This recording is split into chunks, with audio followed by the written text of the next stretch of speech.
Now look at verse 32. When David went to Saul. Thank you, Nakari. Okay, yes, read from there. Verse 32 now. Verse 32. And David said to Saul, let no man's heart fail because of him. Thy servant will go. A teenager was telling the king, let nobody be afraid. Say audacity. Are you audacious? What will you say before? Are you audacious?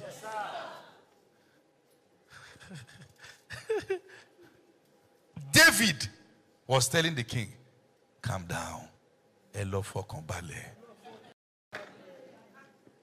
Let no man's heart fail him. That is, don't be afraid. Oh king, I'm here to save you. Relax. You might be wearing the crown, but I carry the oil. I carry the oil. Sometimes where the oil is not where the crown is. But the crown will come back to where the oil is. Are you here? Yes. So don't calm down. Let no man's heart fail him. Yes, continue. Thy servant will go and fight with this Philistine. And Saul said to David. No, hold on. Christians. We are the one God will use.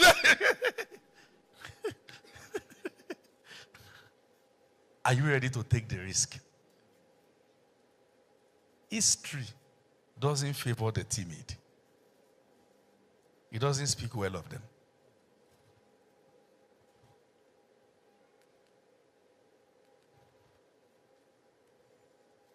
Sometimes I teach on subject matters. And people reach out to me and say, you are bold. I said, it's leadership. Some think that maybe the church should be like 50 years old before you can take responsibility. But it's choice. Are you bold? I'm asking you. Yes, are you bold? Yes, what are you bold to do?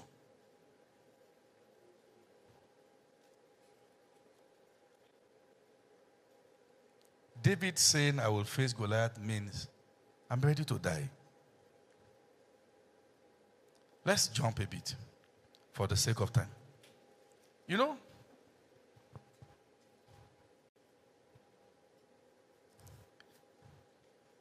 let me say this.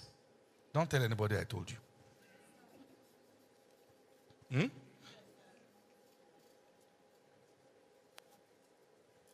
There is an aspect of the Nigerian church that is synonymous with Nigerian government. The next generation is only considered when there is variety night.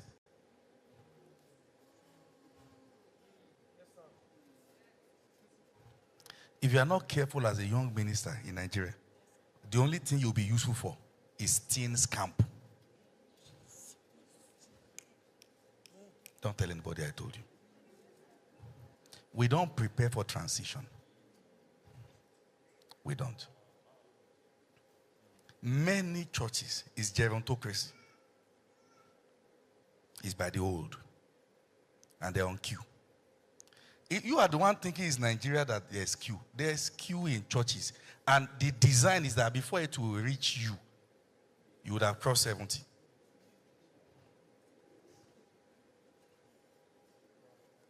And that's why when they say there's a generation you are not reaching, then we introduce old school day. As if that generation is stupid. That's the only thing that can reach them. That's why some powerful organization died. Because they couldn't meet with transition. Nokia was the rave of the moment. Then BlackBerry came. What's your pin? There are innovations that are disruptive. For them to stand, they remove something from the equation. To continue, hold it and fasten yourself to it. Saul was saying, Goliath has been fighting from his youth. Okay, should a youth not also fight? It means Goliath had the opportunity while he was young.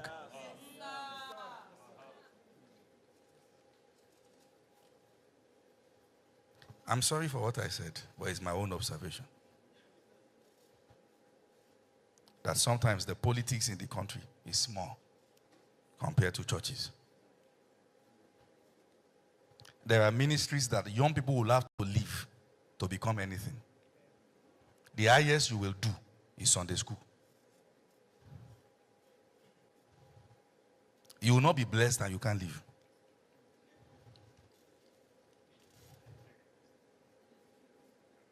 Okay, now doctors can't live again.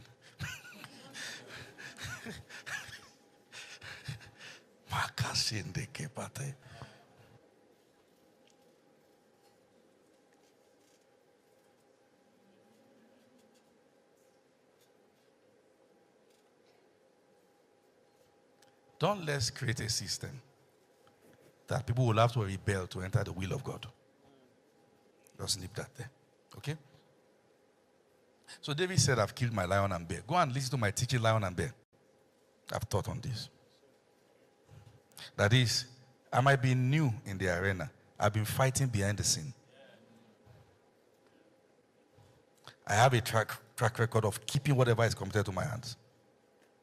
Nothing dies in my hands. That's the Davidic spirit. It's Davidic. It's Davidic.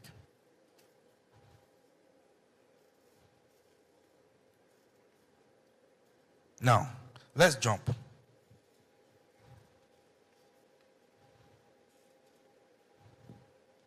Look at verse 43. Let's read from verse 43. Verse 43. And the Philistine said unto David, Am I a dog that thou comest to me with staves? And the Philistine cursed David by his gods. And the Philistine said to David, Come to me, and I will give thy flesh unto the fowls of the air, and to the beasts of the field. Then David said to the Philistine, Thou comest to me... Talk back. Say your own. He didn't keep quiet. Say, am I a dog? He cursed him with the name of his God. You say, hey, he's cursing me. He's cursing me. Can you hear what he's saying? Say your own.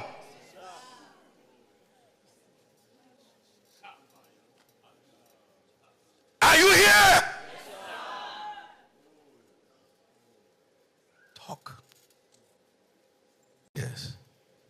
Then said David to the Philistine, Thou comest to me with a sword and with a spear and with a shield. Yes. But I come to thee in the name... I come to you in the name of the Lord of hosts. The God of the armies of Israel. The God of the armies of Israel. Whom thou defied.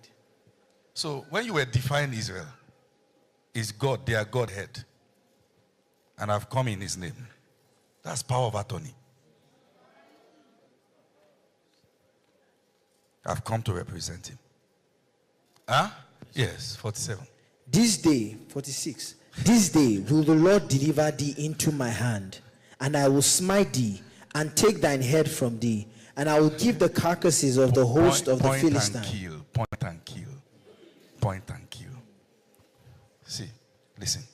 Many times your prayers are not answered because they are not specific. Today, I will cut off your head. Very specific. Meanwhile, the boy talking didn't have a sword. So it means Goliath, what will take your head is with you. He didn't have a sword. But he was, as Goliath was sending, he was sending his own. Oh, yes. Send your words.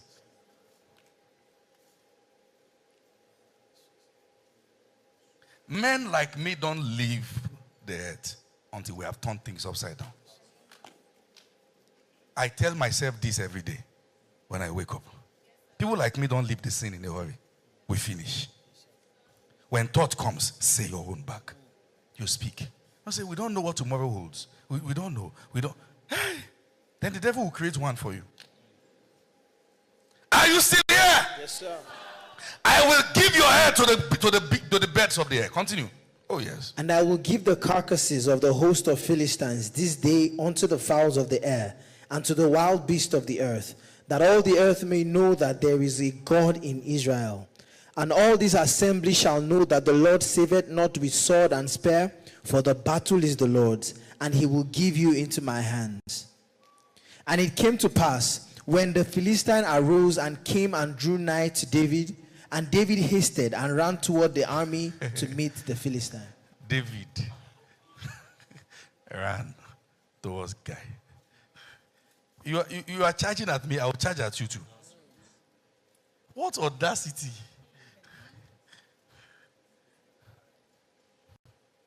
A guy that was about 11 feet tall, a teenager, charged towards him.